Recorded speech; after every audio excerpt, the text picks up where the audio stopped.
Mga pinagpalang umaga po sa lahat ng mga kabiyaya dyan at mga ka-sweetie pie natin.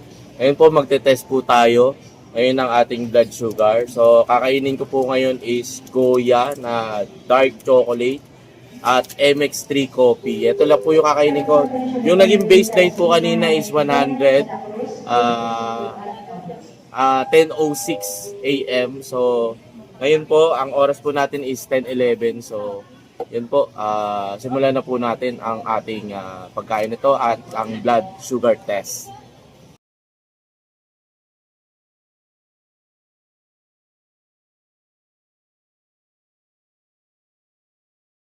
Kabiyaya mga ka-sweetie pie, 2 hours na po nakalipas nung kumain tayo.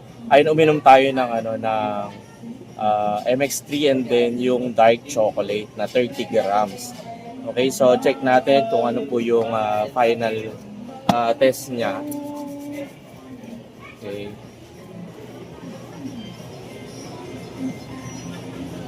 Test natin ngayon kung ano yung magiging result. Okay.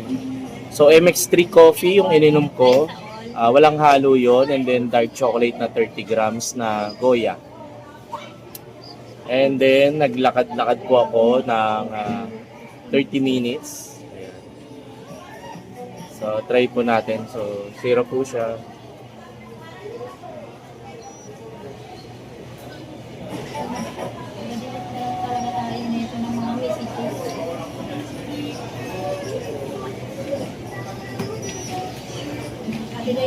So 101. Isang puntos lang para dun sa ating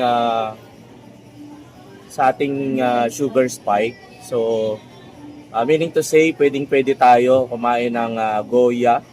Yan ng dark chocolate, 30 grams po yun, at saka MX3. So isa lang po yung puntos dun sa atin, at normal pa rin po yung 101 yung ating tines kanina. So MX3 coffee and plus Goya na 30 grams dark chocolate. Ayos na ayos po yan para sa atin.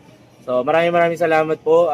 Kung pwede po paki-share, like, and subscribe rin po kayo, follow sa aking page for more videos po. Maraming salamat po mga kabiyaya, mga ka-sweetie pie.